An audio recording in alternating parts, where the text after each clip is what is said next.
गुरु है, शिव गुरु हैं, और केवल एक के नहीं। देवऋषि नारद को भी अगर कोई गुरु मंत्र देने वाला है तो वो शंकर ही तो है। भगवान विष्णु को अगर कोई गुरु मंत्र देने वाला है तो वो शिव ही तो है।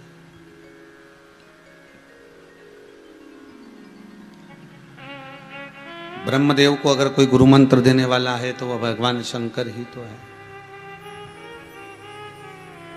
दुनिया के लोग भले नकार दें, दुनिया के लोग भले कह दें कि हम राम वाले, हम कृष्ण वाले, हम नारायण वाले, हम इनके वाले, पर अंतिम बिंदु, अंतिम क्षण, अंतिम पल किसी का नहीं होता। अंतिम पल तो केवल शंकर का होता।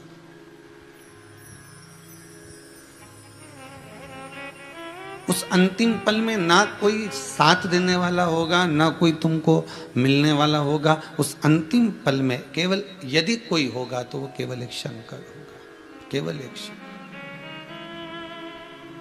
कि यमराज बनावे बंदी और काया हो गई गंदी, मेरी सैया छोटे भोलेनाथ तो तू नैया लेकर आ जाना। इतनी कृपा मेरा शंकर कर दे, इतनी कृपा मेरा शिव कर दे। अंतिम क्षण में जो साथ निभा दे, अंतिम क्षण में जो तुम्हारे सम्मुख में आकर खड़ा हो जाए, वो संसार का कोई मनुष्य नहीं होगा।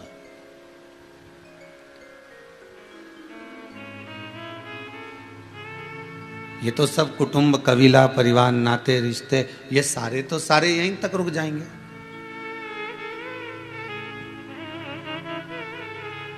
ये जितने भी हैं हमारे अपने, ये सब केवल तुम्हारे दरवाजे तक रुकेंगे, दरवाजे से ज्यादा नहीं। शमशान तक पहुंच जाएंगे, वहां से ज्यादा नहीं।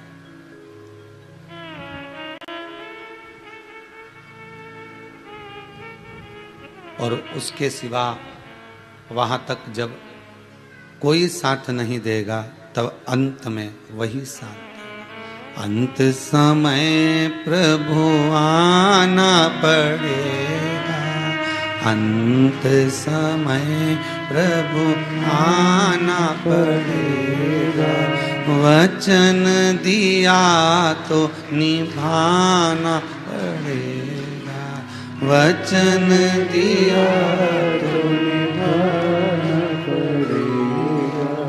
आए ना आए प्रभु कुटुंब हमारा, आए ना आए प्रभु कुटुंब हमारा, आए ना आए प्रभु कुटुंब कबीला, आए ना आए प्रभु कुटुंब कबीला। भक्तों के भोले आप सहारा, भक्तों के भोले आप सहारा। आकर दरस दिखाना पड़ेगा, आकर दरस दिखाना पड़ेगा। ओ अंत समय भोले आना पड़ेगा, अंत समय भोले आना पड़ेगा। कोई आए ना आए, कोई साथ निभाए ना निभाए, बस इतनी विनती भोलेनाथ आपसे है कि अंतिम क्षण जब मेरे प्राण छूट रहे हों, उस समय पर आपका होना जरूरी है।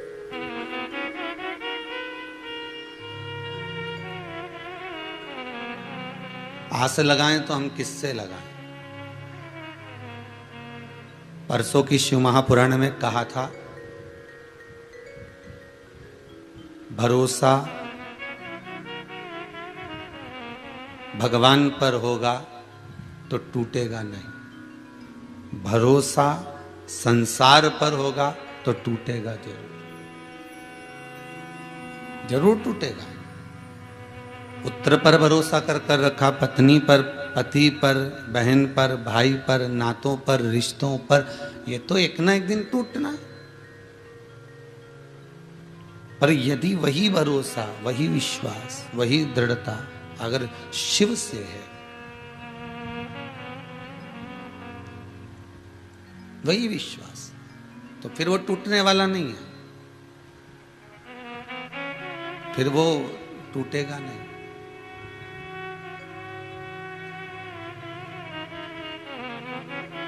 एक बार माता पार्वती जी ने भगवान शिव से श्रावण की शिवरात्रि के दिन जब माता पार्वती ने शंकर से मंत्र प्राप्त कर लिया, वो मंत्र कोई दूसरा नहीं था, केवल एक करुणा का मंत्र था। शिव को करुणा सागर भी कहते हैं।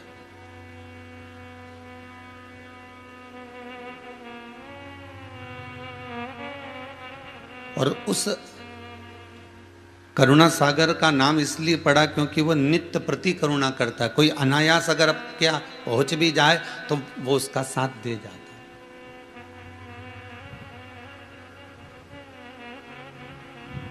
कोई अनायास अगर पहुंच भी गया, आपने शिव के दरवाजे पर जाकर केवल एक प्रणाम का भाव है आपका, केवल एक नमनता का भाव है आपका। हम पहले भी कहें, आज फिर कहते हैं, शिव के द्वार पर आप जा रहे हो, आपके पास में देने का कुछ भी नहीं है, तो भी हृदय से, दिल से, मन से आप बाबा को प्रणाम करो, दिखावे से मत करना। और मान लो, ये बात हम पहले भी एक बार पिछले श्रावण के महीने की कथा में कहा था, एक बेलपत्री शिव जी पे से उठा लीजिए, धो लीजिए। आपकी कोई कामना है, आपका कोई भाव है, आपके हृदय की कोई बात है जो बहुत दिनों से लगे हुए हो, और बाबा हो सकता है कि किसी कारणवश पूर्ण ना हो रहा हो। कई लोग कह भी देते हैं गुरुदेव, कोई कोई कहते हैं, अब जैसे आज कोई कह रही थी बच्ची कि मैंने शिव महापुराण में पशुपति व्रत सुना और उसको करा, उसका लाभ मुझे मिला, मेरे पति ने भी करा, उसका भी लाभ मुझे मिला।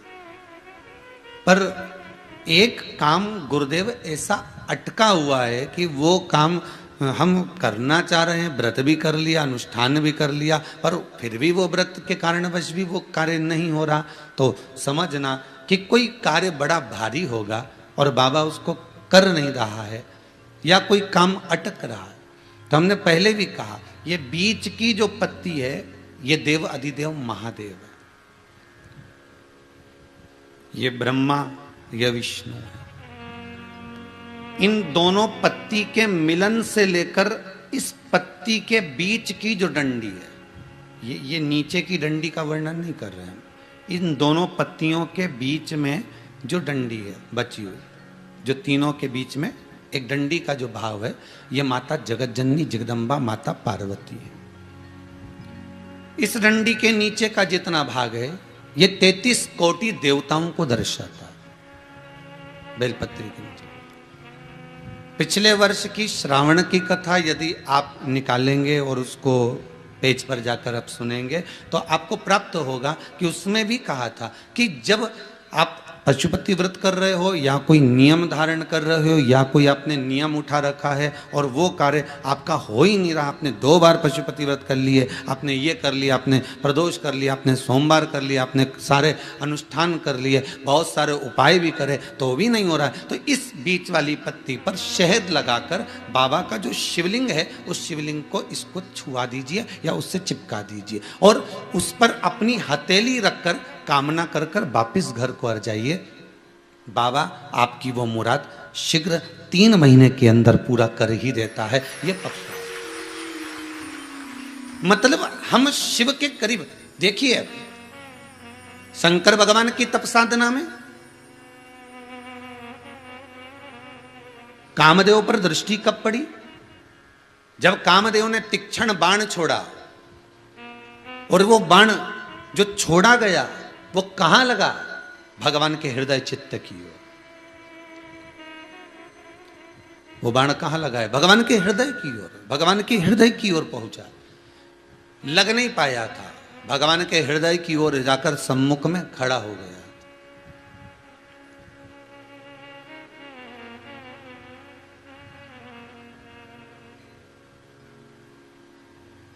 एक बेलपत्री में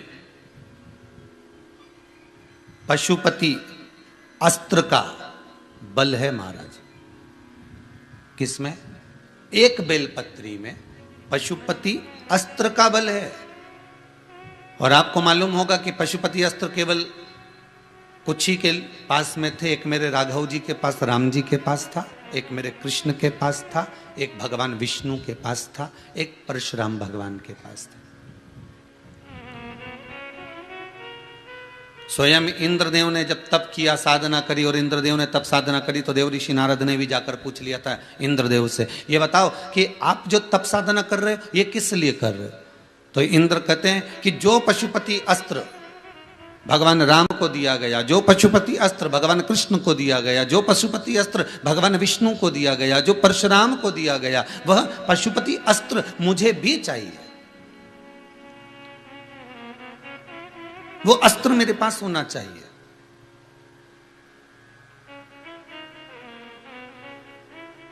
तब देवऋषि नारद ने जाकर भगवान भूताधिपति भूतेश्वर भगवान शंकर से प्रार्थना करी कि देवऋषि नारद तप कर रहे हैं, साधना कर रहे हैं, और उनको पशुपति अस्त्र चाहिए। वो अस्त्र जिसके हाथ में आ जाए तो शंकर को उसकी मुराद पूरी करना ही पड़ती है। वो अस्त्र जिसके सम्मुख में चल जाए तो शंकर को हाजिर होना ही पड़ता है।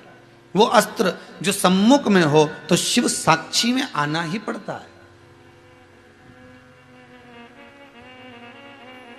वो अस्त्र मुझे चाहिए, वो अस्त्र मेरे सम्मुख में होना चाहिए, वो अस्त्र मुझे दे दो। मेरी तप साधना करने का फल ही वही है कि मुझे वो अस्त्र चाहिए।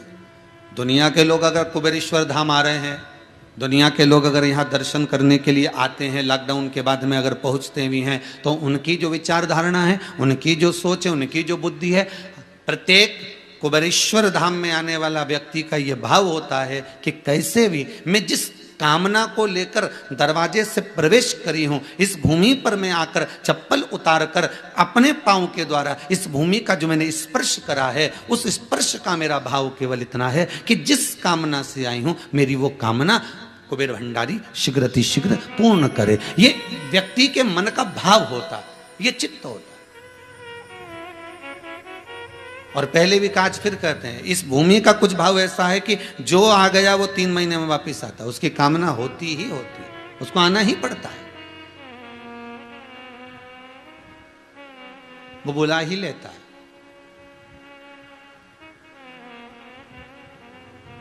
आशीष कह रहा था आज, गुरुदेव एक बात पूछना थी कि कुबेर भंडारी के साथ में ऐसा कि 3 महीने में व्यक्ति, हम कई लोगों से मिलते हैं, और वो आप भी अगर कभी योग लगेगा और यहाँ पर आएंगे तो आप पूछना किसी से कि आप कितने महीने पहले आए थे, आपको बुलाया कि नहीं बुलाया बाबा ने, कोई कार्य हुआ कि नहीं हुआ, उसका भी तो भाव जागृत करो। किस लिए आना हुआ, कोई मिले तो पूछना एक बार कि क्या कारण है, तुम कैसे आए हो, क्यों आए हो, उस भंडारी ने क्यों बुलाया, उसका स्पर्श। भले वो अभी स्थापित नहीं हुआ, प्राण प्रतिष्ठा नहीं हुई, पर वो है। एक एक कंकर कंकर में मेरा शंकर इस कुबेरेश्वर की धरा पर है, एक एक कंकर।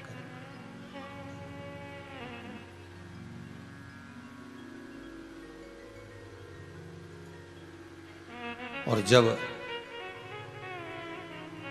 इंद्र कहते हैं मुझे वो पशुपति अस्त्र चाहिए, अब वो अस्त्र कोई सहज तो है नहीं कि दाल चावल हो तो कहीं पे भी बांट दिया जाए, है? साबूदाने की खिचड़ी भी नहीं है कि स्टॉल लगाकर बांट दिया जाए।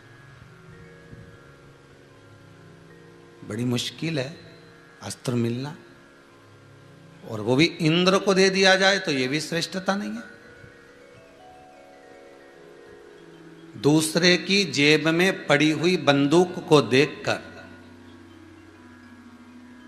दूसरे की जेब में टंगी हुई बंदूक को देखकर घर के बेटे को यह लगता है कि मम्मी पापा से निवेदन करता है कि एक बंदूक का लाइसेंस मैं भी ले लूं और एक बंदूक मैं भी कमर में टांग लूं।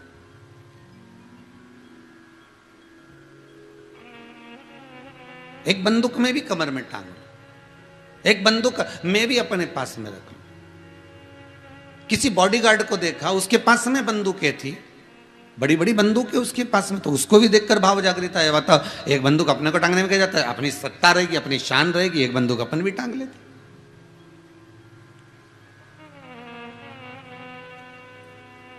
पर चतुर जो माता पिता होंगे,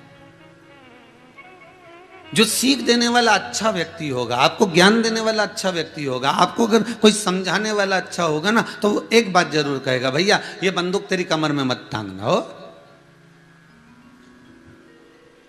ये बंदूक तेरे पास में मत रखना, तेरी जेब में मत रखना, तेरे पास मत रखना, तेरे कमरे में मत रखना।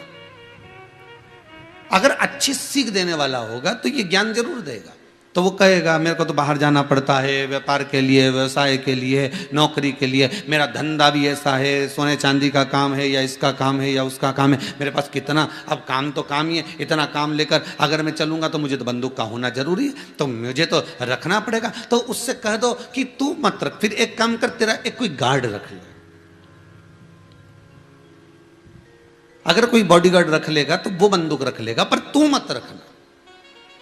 समझदार व्यक्ति अगर समझाएगा तो यही कहेगा कि तू अपने पास मत रख, किसी बॉडीगार्ड को रख ले, वो बंदूक रख लेगा, पर तू मत रख। उसका कारण क्या है, क्यों कह रहा है, किस लिए कह रहा है? क्योंकि वो समझदार व्यक्ति, वो ज्ञान देने वाला व्यक्ति ये जानता है कि इसको क्रोध बहुत आता है, और जरा सा भी क्रोध आया और इसने बस जेब में से हेड़ी और चला दी, तो दिक्कत ये है कि अकेला ये नहीं भोगेगा, भोगना पूरे परिवार को पड़ेगा, भोगना पूरा परिवार, अकेला ये नहीं भोग रहा। आपको पहले भी एक कथा में कहा था कि व्यक्ति पाप थोड़ा सा करता है पर भोगना बहुत पड़ता है। गलत बोल दिए हो, भोगना बहुत पड़ेगा। गलत सुन लिए हो, भोगना बहुत पड़ेगा। गलत देख लिए हो, भोगना बहुत पड़ेगा। गलत जगह चले गए हो, भोगना बहुत पड़ेगा। उसी तरह जैसे क्रोध आने पर व्यक्ति 2 मिनट भी नहीं लगते और बंदूक उठाकर मार देता है, चाकू घोंप देता है, तलवार से मार देता है।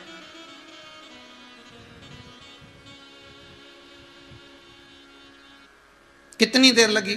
मात्र 2 मिनट, मात्र 1.5 मिनट, मात्र 1 मिनट, बस चक्कू मारा, वो मर गया। लगा कितना टाइम? 5 मिनट, 2 मिनट, 10 मिनट, इससे ज्यादा कुछ नहीं लगा। अब भोगना कितना है? मार तो दिया, वो मर भी गया, अब भोगना कितना है? ले गई पकड़ के पुलिस, 3 साल, 2 साल, 1.5 साल तो केस चलता रहा, जब तक तो जेल में सड़ता रहा।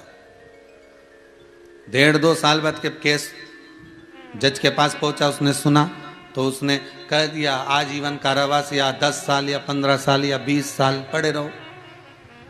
क्रोध थोड़ी सी देर का आया, चक्कू मारने में 2 मिनट लगे, बंदूक मारने में 2 मिनट लगे, और भोगना पूरे 8 साल, 10 साल, 20 साल, 25 साल, 50 साल आजीवन पड़ा सड़ रहा है।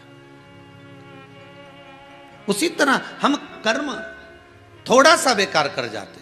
हमने किसी को अपशब्द कर दिया, हमने किसी को ताने दे दिया, हमने किसी को गाली दे दी, हमने किसी के लिए गलत बोल दिया, हमने गलत देख लिया, हमने गलत सुन लिया, हमने किसी अन्य भाव से भीतर से कुछ कपट कर दिया, हमने किसी का धन रख लिया, हमने किसी का धन चुरा लिया। वो भाव तुम्हारा ठीक है, तुमने कर लिया, थोड़ा सा, थोड़ा तुम मन का धन कर लियो, पर भोगना कितना पड़ा? जो दुख हमारे पास में आ रहा है, जो तकलीफ हमारे पास आ रही है, तो उसका भी तो भाव देखो। मत बुरे कर्म कर बंदे वरना पछताएगा, भगवान की आंखों से तू बच नहीं पाएगा, तू बच नहीं पाएगा। अरे ओ अज्ञानी मत कर नादानी। ये नादानी हम कर रहे हैं, हम सोचते हैं कि हमें कोई नहीं देख रहा और हम ये कर सकते हैं, पर भोगना बहुत पड़ता है।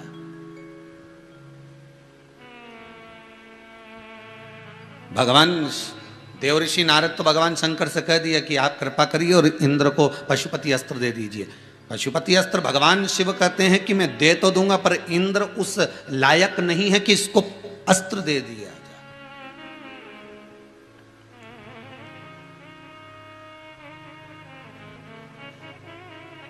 अगर हमने अस्त्र दे दिया और इसने कहीं चला दिया तो इसका क्या जाएगा, ये तो जरा सी देर में गुस्सा कर दिया, जरा सी देर में इसको दो चार ने आकर कह दिया और ये भड़क गया और इसने चला दिया, बड़ी आफत हो गई। तो इसको अस्त्र नहीं दे सकते।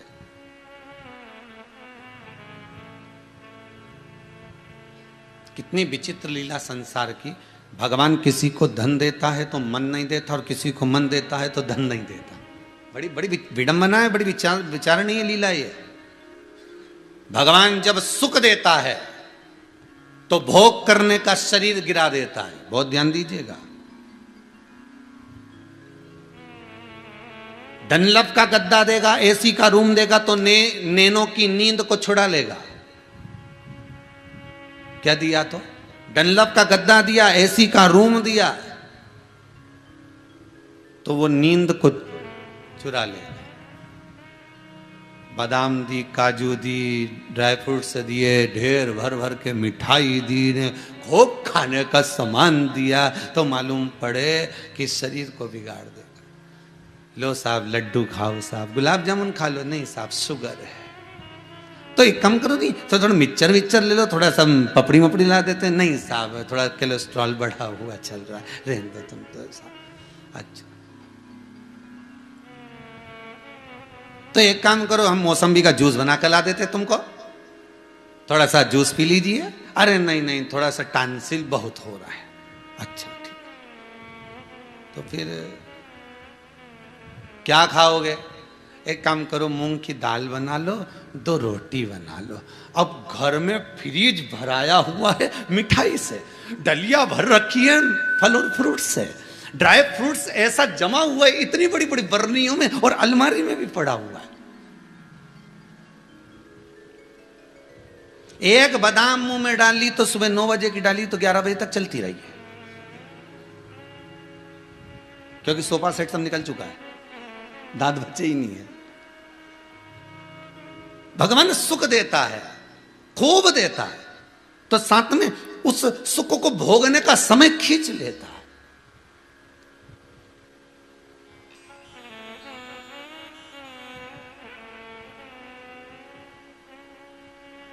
छोरी ने छोरे से कहा, छोरे ने छोरी से कहा, अपना दोनों का जब शादी हो जाएगा, विवाह हो जाएगा, तो अपन घूमने के लिए चलेंगे 8-10 दिन, 15 दिन, 20 दिन। मालूम पड़े ब्याह भी हो गया, रिजर्वेशन 4 बार हो गया, टिकट भी बन गए, बीच में ये कोरोना आ गया।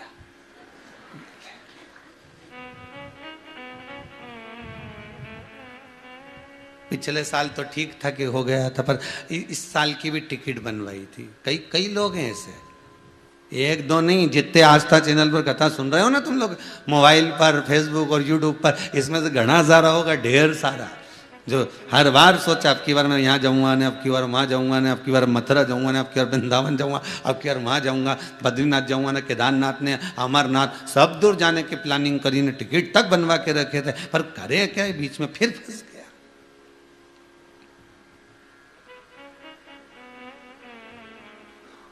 सुख दिया उसने, कोई कमी नहीं रखी सुख देने में। और आपसे बार बार कहते हैं, कैसे भी रहो बाबा को धन्यवाद देते रहो कि तू 2 रोटी तो दे रहा है, किसी भिखारी के घर में पैदा नहीं कर रहा, ये बहुत बड़ा धन्यवाद आपको।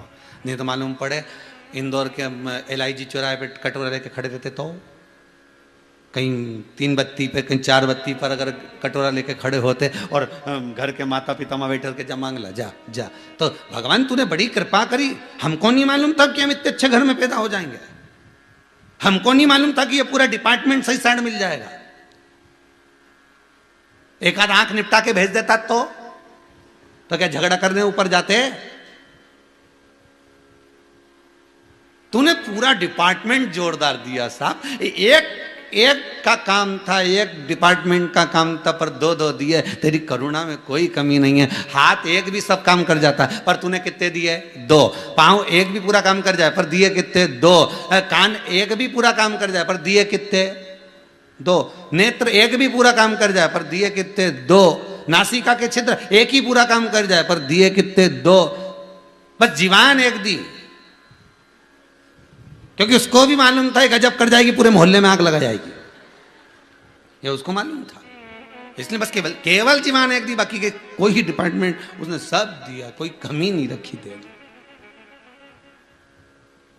उसकी कृपा बड़ी विचित्र थी, खूब दिया उसने, देने में कोई कमी नहीं रखी, पर पात्रता में हमारे कमी थी, इसलिए हम भजन नहीं कर पाए। इस जिज्ञासन ने स्वाद तो गणा लिया, बोल मेरी जीवा हरि हरि 10-10 भोजन पान करे और राम नाम में मरी मरी, बोल मेरी जीवा हरि हरि। बस ये खाने का स्वाद बहुत जोरदार बताया, दही बड़ा अच्छा बना ने, आज की सब्जी जोरदार थी ने, रोटी भी अच्छी थी, थोड़ा सा अचार और मिल जाता नहीं तो जोरदार हो जाता। जीवान तो ऐसी बोले चकाचक चले, और जब राम नाम लेने का नंबर आई नहीं तो थोड़ी देर में तो लुढ़की जाए।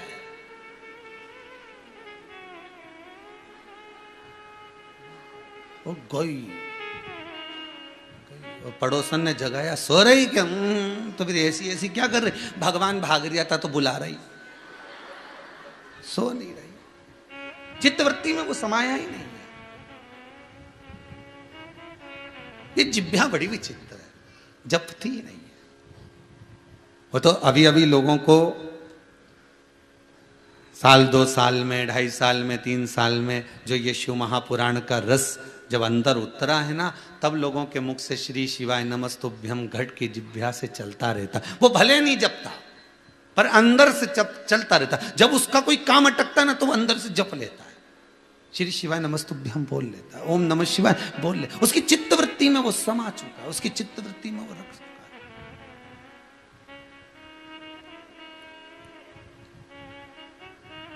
और भीतर से अगर जो निकला, हम फिर बार बार कहेंगे, मेरे शंभू को कोई दिखावा प्रिय नहीं है, कोई दिखावा। आप लक्ष्मी जी का श्रृंगार देखिए कितना सुंदर होता है, आप सरस्वती मैया का श्रृंगार देखिए कितना सुंदर होता है, पर शंकर जी के मंदिर में जाकर पार्वती का श्रृंगार देखिएगा। कभी किसी भी शिव मंदिर में चले जाना, किसी भी शंकर के मंदिर में चले जाना और पार्वती माता का श्रृंगार देखना, एकदम साधारण, एक चुंदड़ी ओढ़ी हुई है, हाथ बंधा हुआ है, कोई थोड़ी बहुत चूड़ी पहनी हुई, माथा में बिंदी, बोर कुंडल सब पहनी, आराम से बैठी। पर बाकी की माताओं का श्रृंगार देखोगे, अपार सुंदरता का श्रृंगार। पार्वती जी फूलों का श्रृंगार करती है, उनके पास में श्रृंगार तो सब है, ऐसे कोई श्रृंगार की कमी नहीं है। माँ जगत जननी जगदम्बा के श्रृंगार की कमी है, ढेर सारा श्रृंगार है, पर माँ उस श्रृंगार को धारण करती है जो जनमानस के लिए श्रेष्ठतम हो।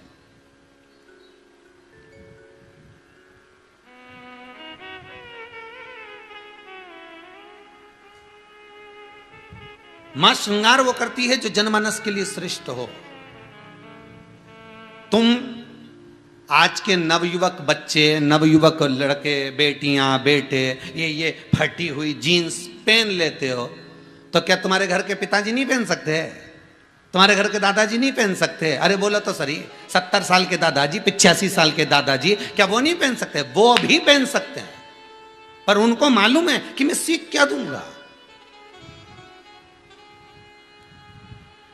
मैं प्रेरणा देने वाला हूं, और प्रेरणा देने वाला ही अगर बिगड़ जाएगा तो फिर क्या होगा? इसलिए दादा पिता मर्यादित वस्त्र को धारण करते हैं, माता मर्यादित वस्त्र को धारण करती है। वो वस्त्र धारण करेंगे जिससे में मर्यादा होगी और आपको संस्कार मिल सके, वो पहनते। अगर मैं पशुपति अस्त्र देवी दूं इंद्रदेव को, और अगर मैंने अस्त्र दे दिया और उसका प्रयोग उन्होंने सही जगह नहीं करा, भाई भगवान से कितना कितना तुम प्रार्थना कर कर आए थे, भगवान मुझे माता के गर्भ से बाहर निकाल दो, मैं भजन करूंगा भजन करूंगा।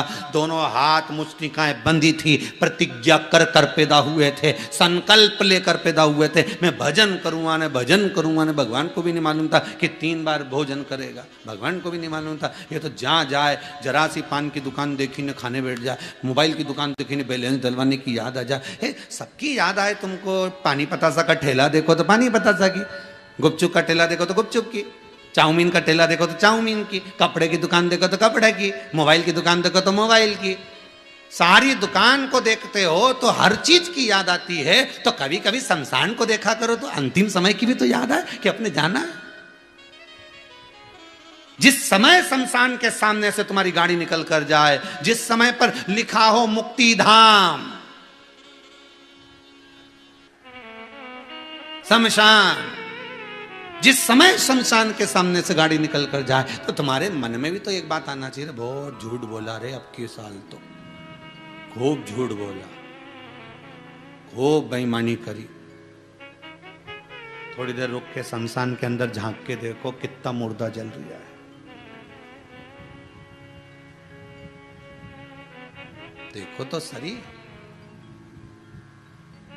पानी पतासा का ठेला पर पानी पतासा के वाले से तो पूछो पानी मीठा है कि फीका? तीखा तो नहीं है ज्यादा, अमचूर का बनाया कि टाटरी का? उससे तो खूब बात करो। तो कभी कभी शमशान में खड़े होकर उससे ही बात करा करो, कितना ही गया, कितना आया, फिर आए जन कौन बेहरू सिंह भी निपटी गया वे तो अच्छा था, वही चले गया। हे भगवान, तो 3 दिन पहले तो अच्छा था, बहुत जोरदार था, बढ़िया, सब खा पी लिया था, पानी पतासा भी खाया, तो सब खाया, फिर ये कैसे निपट गया? बस दिल नहीं लगा पाया था, इसलिए दिल का दौरा उठ गया। तो किसी ने कहा दिल लगाना भी जरूरी है, तो शिव महापुराण की कथा कहती है एक बार इस चित्त को, एक बार इस दिल को, एक बार इस मन को, इस दिल को जो भगवान की कथा में खोल देता है, इस दिल को जो शिव महापुराण से लगा लेता है, फिर उसको अटैक नहीं आ पाता है, फिर उसका हार्ट अटैक नहीं हो पाता है, क्योंकि दिल परमात्मा में लगाना है। इस दिल को उस परमात्मा से जोड़ लीजिए।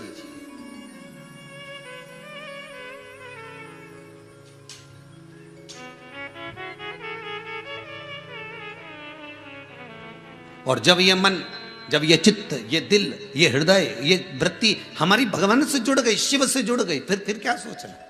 अगर मैं इंद्र को दे दूं वर और इंद्र को दे दूं मैं पशुपति अस्त्र, तो ये इंद्र तो उसका प्रयोग कर लेगा, और कर लेगा प्रयोग, जगत के उद्धार के लिए प्रयोग करे तो चल जाएगा, पर ये अपने लिए करे तो वो श्रेष्ठ नहीं है।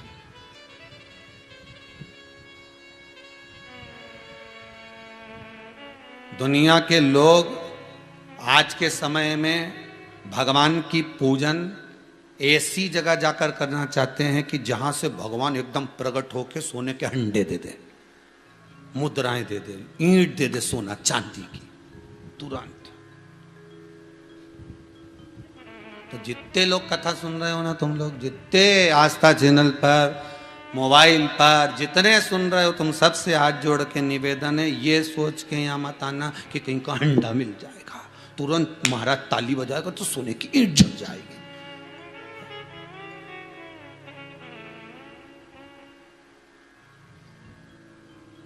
ये सब परमात्मा के हाथ में। तुम चक्कर मक्कर में मत पड़ना, तुम तो एक चक्कर में पढ़ो ने, देव अधिदेव महादेव के चक्कर में पढ़ो।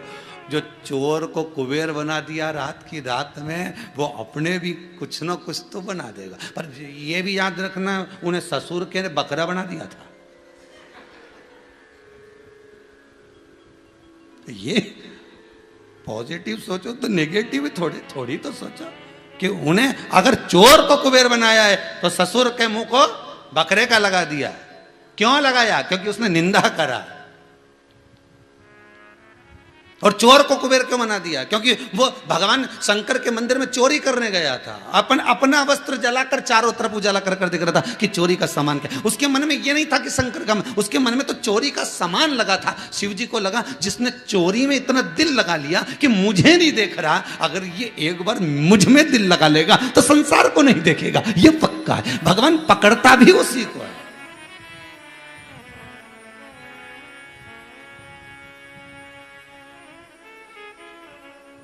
भगवान उसी को पकड़ता है जो दिल लगा कर बैठा है। जो चोरी में इतना दिल लगा रहा है, काम में इतना दिल लगा रहा है, परिवार में इतना दिल लगा रहा है, तो भगवान भी सोचता है इसको मुझ में लगाना चाहिए। अगर मुझ में लगाएगा तो कुछ मिल जाएगा। और उसने दक्ष प्रजापति ने एक काम गलत करा, भगवान शिव की निंदा करी, बुराई करी, चारों तरफ हाहाकार मचा दिया। बेटी घर पर आई तो उसका सम्मान नहीं करा, बहन घर पर आई तो उसका आदर नहीं करा, खुद की पत्नी जा रही थी सम्मान करने के लिए तो रोक दिया। तू कहाँ जा रही है? तो क्या बेटी आई है तो नहीं मिलना उससे, अपन ने बुलाया था क्या उसको? बहन हो गई मिलने के लिए तो मना कर दिया। तुम क्यों जा रही हो उससे मिलने के लिए? सती से मिलने तुम क्यों जा रही हो? मना कर दिया ना, हमने तुम्हें बुलाया। तो बहनों को एक साइड कर दिया, माता को एक साइड कर दिया। अकेली माता सती खड़ी थी, कोई मिलने को तैयार नहीं था। माँ सती कहती है माँ तुम मिलने नहीं आ सकती। माता कहती है मेरा हृदय रोता है, मेरे आंचल का दूध बहता है तुझे गले लगाने के लिए, पर पिता सम्मुख में खड़ा है। पिता सम्मुख में खड़ा है, कैसे तुझे गले लगाऊं? तो बेटी यहां शिव महापुराण की कथा करी है, गाय, बेटी और लक्ष्मी तीनों का विचित्र भाव बताया है। तीनों का, संत, साधु, सन्यासी, तपस्वी, साधक, उपासक, ब्राह्मण बेटी, कभी गौ माता तुम्हारे दरवाजे पर आ जाए, तुम्हारी चौखट पर पहुंच जाए, उसका आदर, उसका सम्मान, उसका सत्कार करो। एक रोटी देने में तुम्हारा क्या जाता है?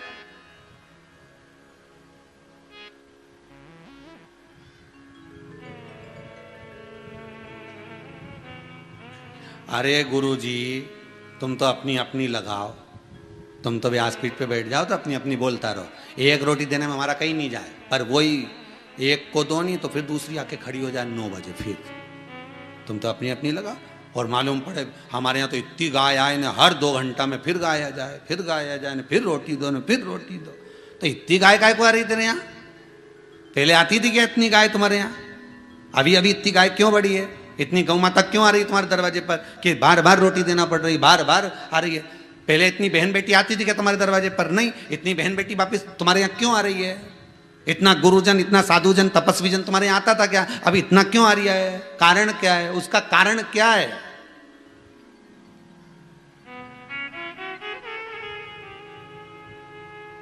जब तुम्हारे यहाँ गाय ज्यादा आने लगे, जब तुम्हारे यहाँ बहन बेटी बड़े प्रेम से बात कर कर तुम्हारे यहाँ बार बार आने लगे, भले काका बाबा की बहन बेटी आए पर तुम्हारे यहाँ आ रही है, और तुम्हारे यहाँ संत साधु गुरुजन अगर बार बार आ रहे हैं तो उसमें तुम्हें आनंद की अनुभूति होना चाहिए कि समझ लेना अब भोलेनाथ ने मेरा हाथ पकड़ लिया है। पहले एक रोटी होती थी घर में एक गाय को देने के लिए, अब भगवान अन्न बढ़ाते जा रहा है तो रोटी भी मेरे हाथ से दिलवाते जा रहा है। बहन बेटियां आ रही हैं, पहले पूछती नहीं थी, अब भगवान ना जाने क्या कृपा कर रहा है कि ये बहन बेटियां फोन लगा लगा के आ रही है। इतना सारा भाई एक ही गाँव में रहे, इतना सारा भाई एक ही इंदौर में रहे, इतना सारा भाई एक ही भोपाल में रहे, एक ही जगह पर, पर उनकी यहाँ नहीं जा रही, मेरे यहाँ आ रही है। मतलब समझ जाना शंकर ने तुम्हारा हाथ पकड़ना चालू कर दिया, तुम्हें इस लायक बना दिया कि तुम किसी को खिला सको, तुम किसी को दे सको, तुम किसी को लुटा सको। भगवान शिव ने तुमको इस लायक बना दिया। साधु, सन्यासी, ब्राह्मण, संत, साधु अगर आ रहे हैं तो विचार कर लेना कि भगवान ने तुम्हें इस लायक बना दिया कि तुम सदगुरु का, संत का, साधु का, सन्यासी का, ब्राह्मण जन का आदर कर सको। तुम्हारे ऊपर भगवान की अब धीरे धीरे कृपा होना चालू हो गई। ये विश्वास रखो आप भीतर से कि तुम्हें भगवान ने इस लायक बनाया। अब अपने को दोष नहीं देखना हो, नहीं तो तुम पत्नी का कहना में आ जाओ, पहले तो आती नहीं थी। आना नहीं हो, कह देना उसको भी, ए जगदम्बा, ए चंद्र घंटा, कुसमांडा, स्कंदा, तेरा हाथ जोड़ो, बड़ी मुश्किल से तो प्रेम बड़ा है, आ रही है आन दे। देना ही क्या है, एक साड़ी तो देना है, एक साड़ी। और बहन बेटी को साड़ी की प्रीता नहीं होती, बहन बेटी को मीठी वाणी की प्रीता होती है। एक बार फोन लगाकर बोल लो, जीजी कैसी है री, आ जाना आपकी बार राखी पे हो, राखी पे आ, अपन चलेंगे सीओर तुम्हारा, आ जाना आपकी बार।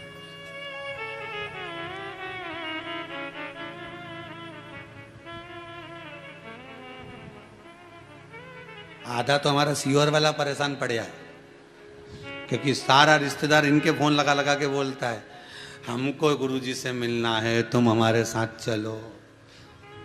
अब इनके टेंशन ये अगर आ गई तो 4-6 दिन नहीं जाएगी। सीओर वाला महाराज तो 15 मिनट में मिल के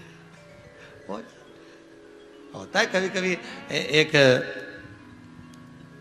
मेहमान आ गए एक व्यक्ति के यहाँ, अब वो इतना कंजूसड़ा व्यक्ति इतना कंजूसड़ा, कभी किसी को 2 रोटी नहीं खिलाया, उसके घर में मेहमान आ गया।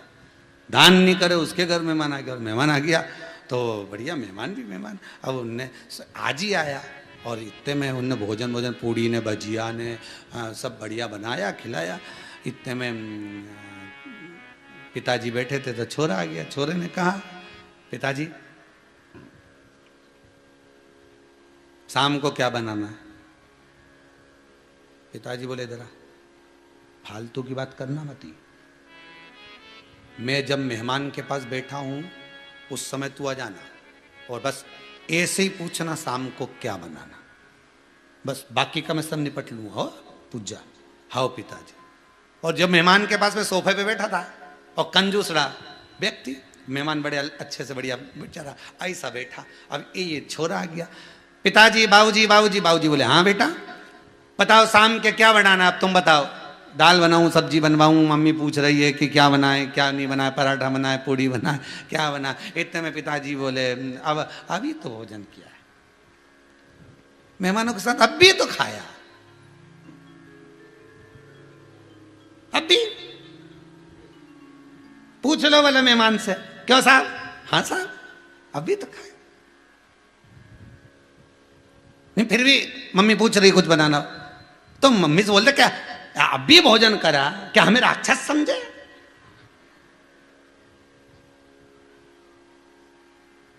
मैं तुझे क्या राक्षस दिख रहा हूं कि अब भी खाया ना फिर खा लूंगा?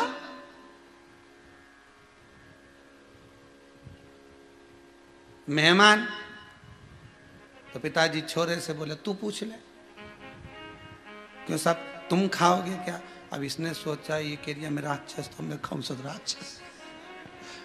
अब ये बोला, नहीं साहब हमारा भी पेट भरा है, रहने दो तुम। तो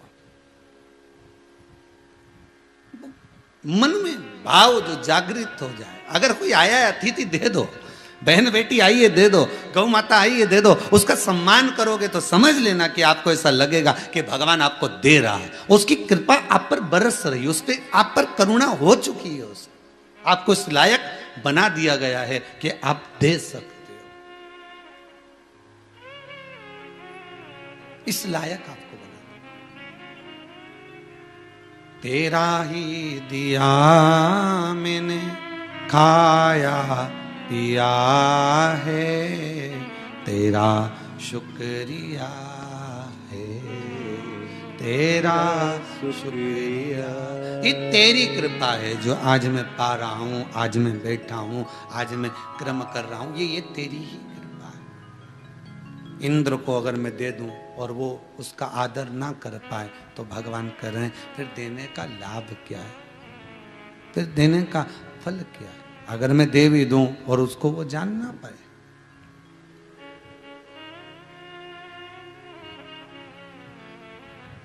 दो कौड़ी की चीज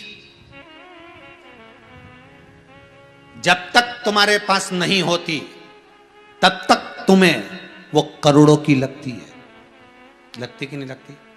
ये अपने पास होना चाहिए थी, ये वाली गाड़ी होना चाहिए, ये वाला सामान होना चाहिए। 2 कौड़ी की चीज जब तक तुम्हारे पास में नहीं होती तब तक वो तुम्हें करोड़ों की लगती है, और जो करोड़ों की चीज तुम्हारे पास में आ जाती है तो वो 2 कौड़ी की लगने लगती है।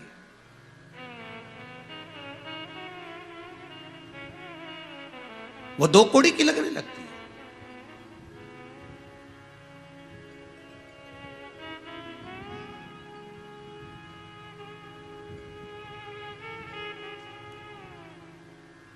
जब हम अपने मुख से व्याख्यान वर्णन करें, हम जो पाना चाहते हैं, तो हमें वो ना 2 कौड़ी की देखना है, ना हमें करोड़ों को देखना है। वो हमें तो बस केवल देव अधिदेव महादेव को देखना है कि वो जो मिल गया, उसके चरणारविंद की अगर रज मिल गई, उसके चरणों का अगर सुख मिल गया तो जीवन का आनंद हो गया।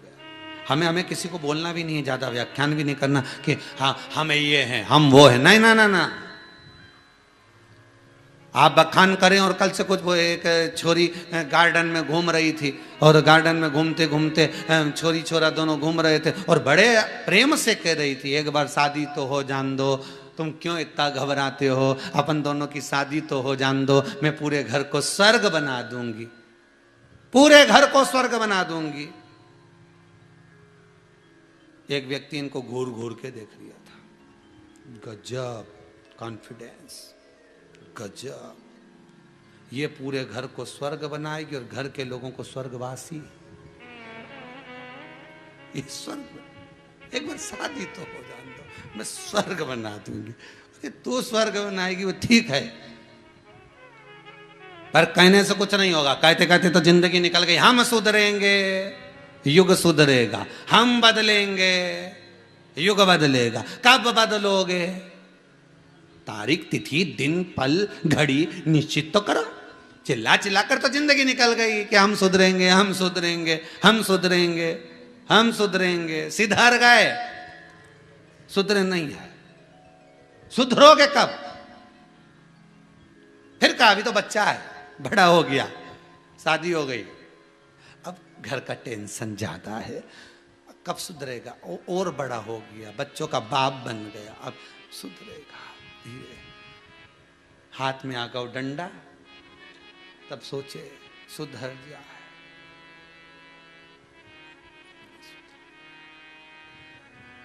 बड़ा कठिन काम, बहुत। हम दुनिया भर से कहें सुधर जाओ तो ना, अपने आप को सुधारना पड़ेगा। शिव महापुराण की कथा कहती है संसार को सुधारने से पहले अपने आप को सुधारिए। पहले भी कथा में कहा था 5 कार सुधर जाएं तो राष्ट्र को सुधरने में देरी नहीं लगेगी। पहले नंबर का कलाकार खुद सुधरे, अच्छी अच्छी फिल्मों का निर्माण करे, अच्छे अच्छे चरित्र बनाए, तो बच्चियां भी अच्छे अच्छे कपड़े पहनना चालू कर देंगी, राष्ट्र सुधर जाएगा। दूसरे नंबर पर पत्रकार अच्छी अच्छी बातें छापें, लिखें, राष्ट्र को सुधरने में देरी नहीं लगेगी। तीसरे नंबर पर नीतिकार,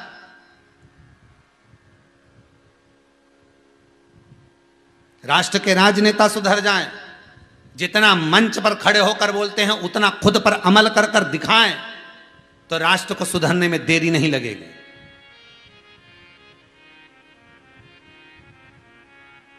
चौथे नंबर पर कथाकार, जितनी बात कहनी उतनी खुद पे भी अमल करे ना, तो राष्ट्र को सुधरने में देरी नहीं लगे। पर जितने बड़े बड़े प्रवचन दे, जितनी बात के, उतनी खुद पे भी तो अमल करो रे। तुम तो कह दिया बड़े बड़े बढ़िया बेड उठा के जोरदार लाखों रुपए का तो मंच बना लिया, यहां से वहां तक, न बॉडीगार्ड सब लगा के रखा, और फिर के मंच से बोले खुद भी तो सुधरो। हम सुधरेंगे, युग सुधरेगा। शिव महापुराण की कथा कहती है अपने आप को संवारा है मेरे शंकर ने, अपने आप को संवारा है मेरी पार्वती ने। हिमालय राज के घर में जन्मी थी, राजसी ठाठ था, हजारों नौकर दासियां जिसके चरण दबाया करती थी, सोने और चांदी की थाली में जो भोजन करा करती थी, उसने स्वयं को संवारा है शिव जी के धाम में रहने के लिए।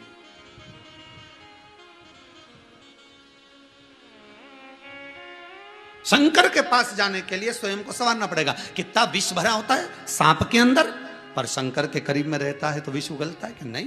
पास में रहने के लिए भी थोड़ी तो साधना करना पड़ेगी। शंकर के आपको बनना है, भगवान के आपको बनना है, परमात्मा को अपना बनाना है, शिव को आपको अपना बनाना है, तो थोड़ी साधना तप, और वो साधना कोई दूसरी नहीं है। केवल एक साधना कर लो कि मैं असत्य नहीं बोलूंगा, मैं सत्य पर जीऊंगा, मैं कपट नहीं करूंगा, मैं छल नहीं करूंगा, मैं बेईमानी नहीं करूंगा, मैं प्रपंच नहीं करूंगा।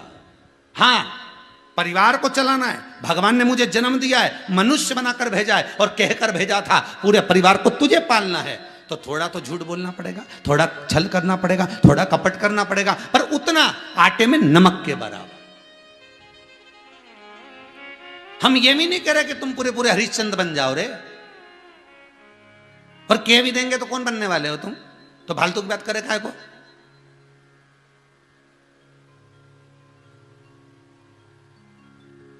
फिर बात थोड़ी देर के लिए पत्नी पति से कहते स्टैचू, वो ऐसे ही बैठ गया और पत्नी ने जेब में से पर्स निकाल लिया, 2-2 हजार के 12 नोट निकाल लिया। अभी आंखें फाड़ फाड़ के देख रहा, हिल तो सकता नहीं। तो ईमानदारी से बोले स्टैचू हो गया तो ये झगड़ेगा नहीं, झगड़ेगा नहीं। अभी रुक तो जा, एक बार वो नॉर्मल तो हो दे। जैसे ही नॉर्मल हुआ तो ई के स्टेचू कर दिया। अब ये बेटी फ्रिज के पास में आंसू डाल, अब करे सो।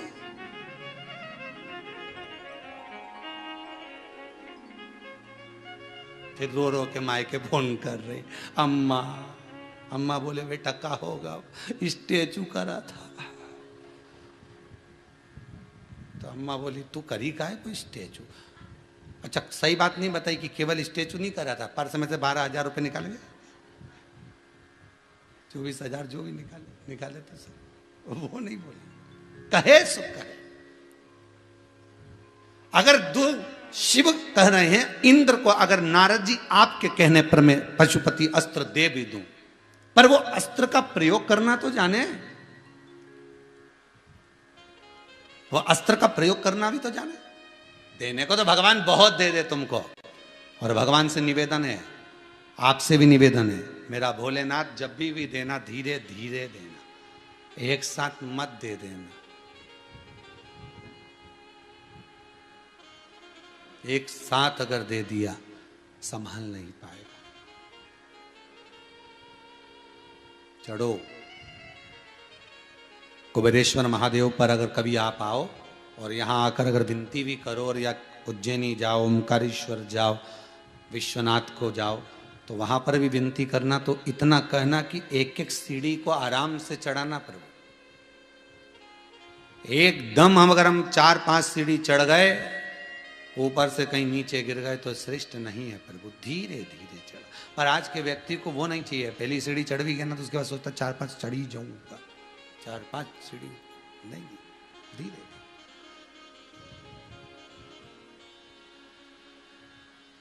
तेरे डमरू की धुन सुन के मैं काशी नगरी आई हूँ। तेरे डमरू की धुन सुन के मैं काशी नगरी आई हूँ।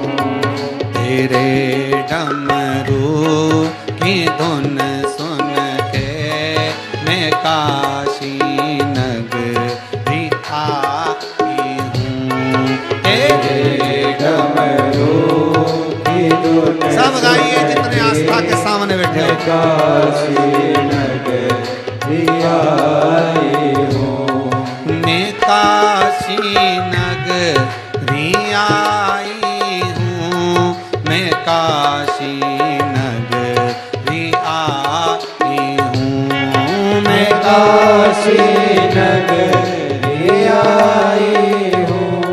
मैं काशी नगरी आई हूँ। मैं काशी नगरी आई हूँ। मैं काशी नगरी आई हूँ।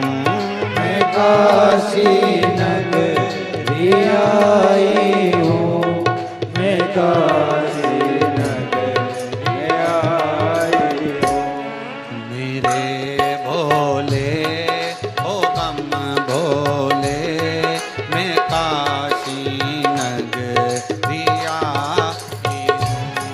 मेरे भोले ओ बम भोले, मैं काशी नगरी आई हूँ।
काशी में गंगा है। सुना है हमने ओ भोले तेरी काशी में गंगा है।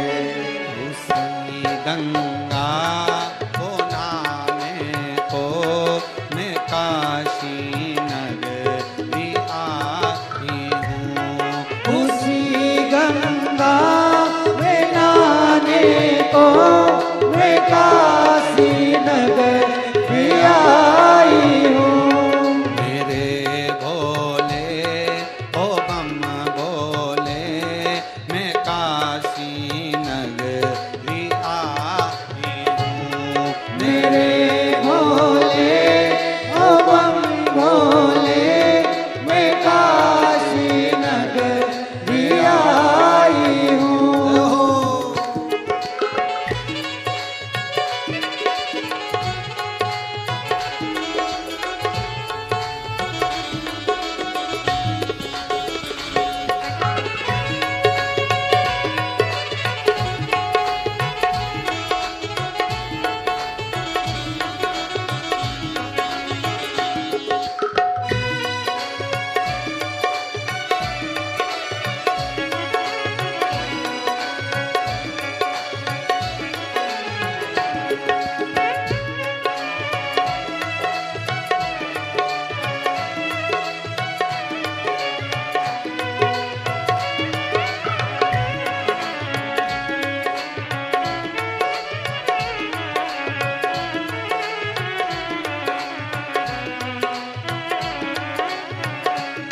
सुना है हमने ओ भोले तेरी काशी में मुक्ति है।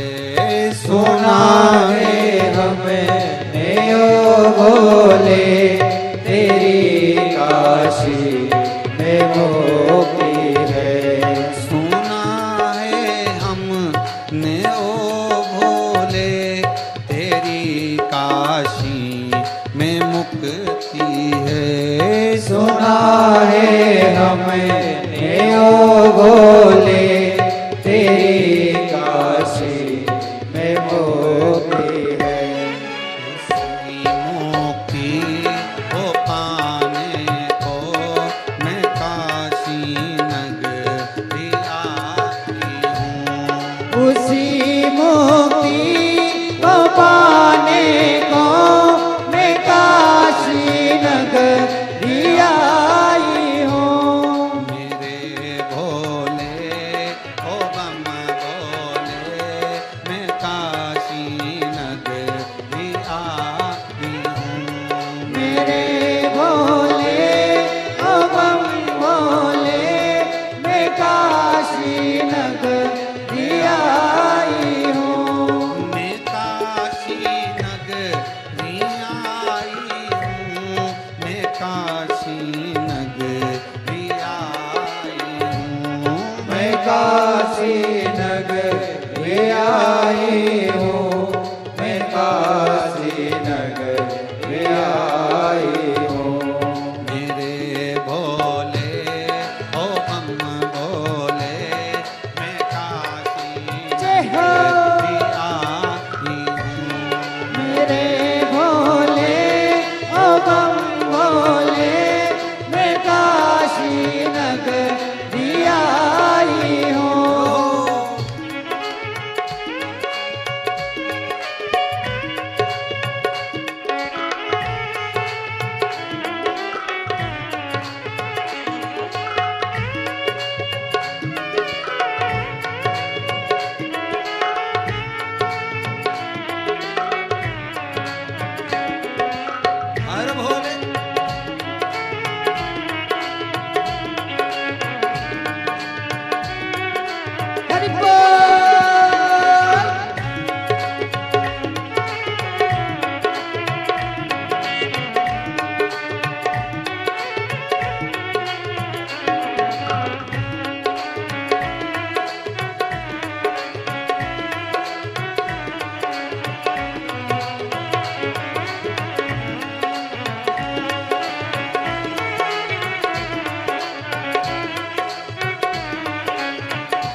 उसी गौरा को पाने को मैं काशी भी आई हूँ।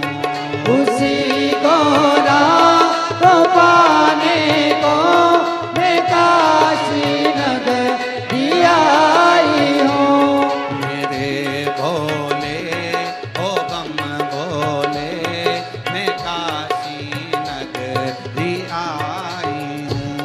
मेरे भोले ओ बम भोले मैं काशी नगरी आई हूँ। मेरे भोले ओ बम भोले मैं काशी नगरी आई हूँ। मेरे भोले ओ बम भोले मैं काशी नगरी आई हूँ। भगवान शिव कहते हैं कि मैं दूं मना नहीं है, मैं पशुपति अस्त्र भी दे दूं इस इंद्र को, मना नहीं, पर उसका प्रयोग सही जगह हो तो देने में आनंद हो। उसका प्रयोग अगर सही जगह पर है तो हम दे सकते हैं, पर यदि उसका प्रयोग ही वो सही ना कर पाए तो क्या मतलब। धन भगवान दे तुमको। आप कुबेरेश्वर महादेव की इस धारा से शिव महापुराण की कथा ऑनलाइन गर्ग परिवार द्वारा श्रवण कर रहे हो। बाबा विश्वनाथ आपकी झोलियां खुशियों से भरे, मना नहीं, खूब धन दे, खूब वैभव दे, खूब सत्ता दे, पर उस धन को आप सही जगह पर लगा, ये बाबा से प्रार्थना।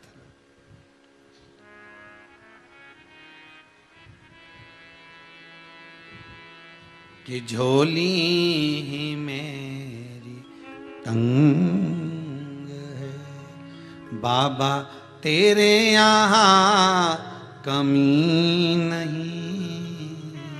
ये उसकी कृपा है कि वो दे और खूब दे, पर आपकी झोली में अगर वो कुछ डाल दे तो उसका सदुपयोग कर। ये मनुष्य का जो शरीर मिला, इसका सदुपयोग करो। बेलपत्री उठाई आपने, शहद लगा लिया, हथेली में रखा, शिवलिंग को लगा दिया, उसका फल कितना है कि पशुपति अस्त्र के बराबर ये बेलपत्री की मध्य पत्ती पर शहद पशुपति अस्त्र की तरह काम करता है। भले पशुपति अस्त्र नहीं दिया, पर बाबा ने कह दिया कि एक बेलपत्र जगत का कल्याण कर सकती है। नारद कह दो इंद्र से, और आपने पूरे विश्व ने जो बेलपत्री का वृक्षारोपण करा है, लाखों लाखों वृक्ष आप लोगों ने पूरी भूमंडल पर लगा दिए। जो नियम 2 जून से जो क्रम चालू करा था 25 जुलाई तक, आप लोगों ने जो फोटो भेजे वो यहाँ तक कथा तक सबके जो आते गए भेजते गए, आस्था चैनल वाले दिखाते गए, जिनके भी पहुंच गए वो दिखाते।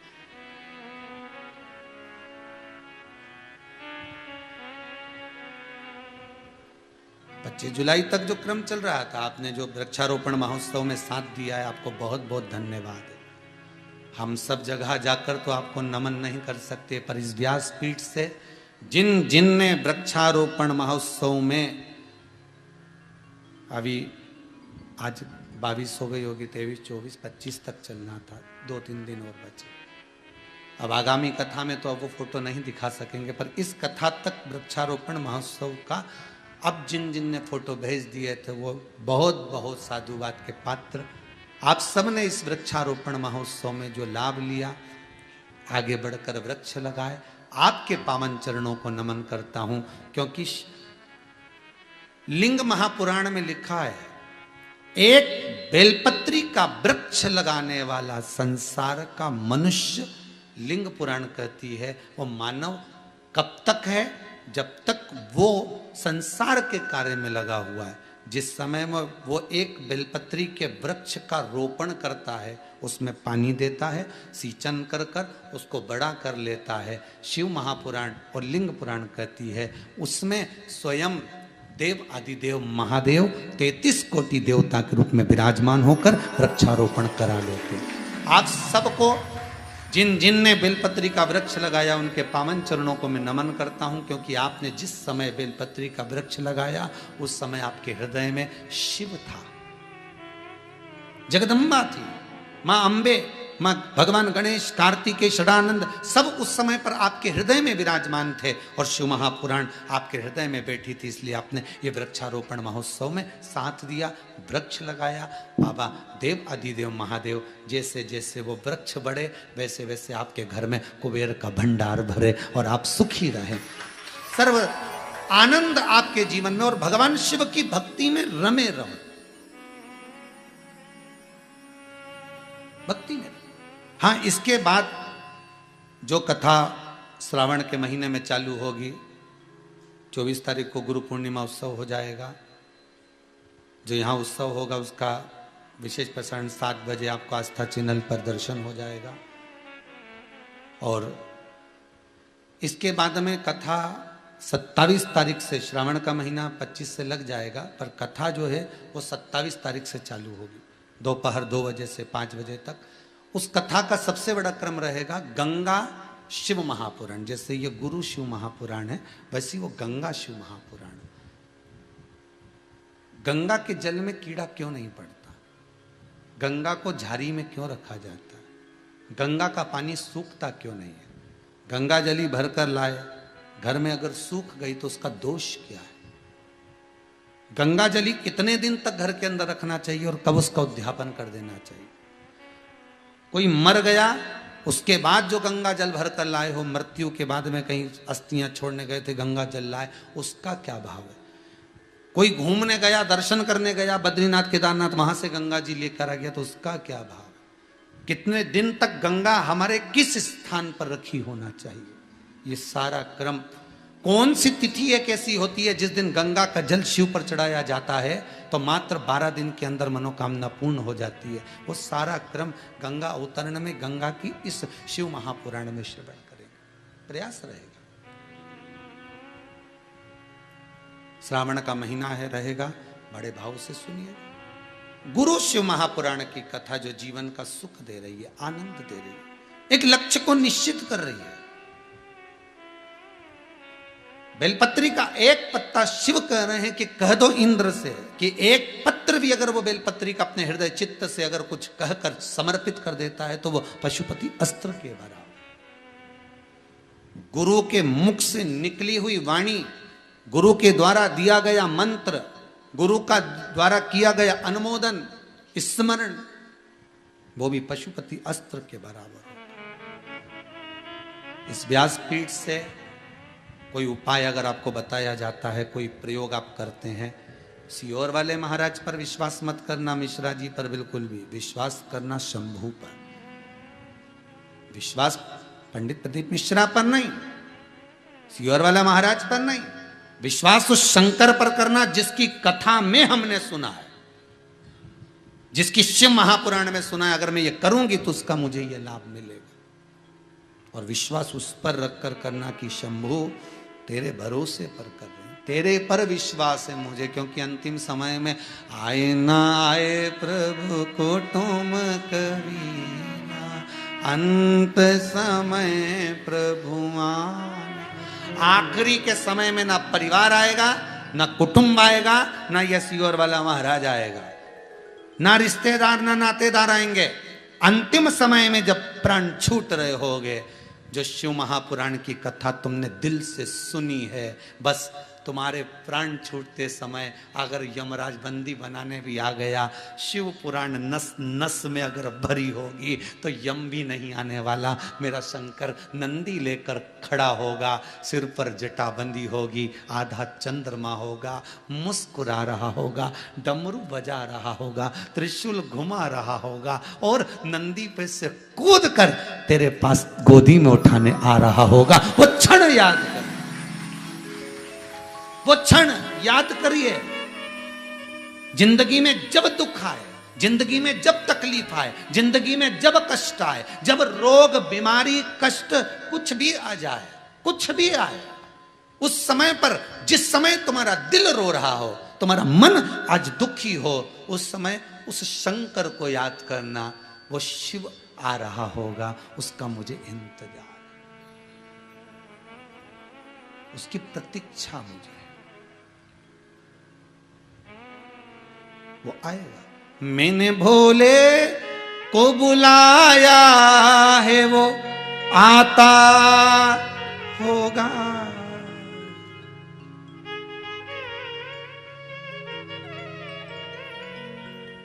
वो आएगा।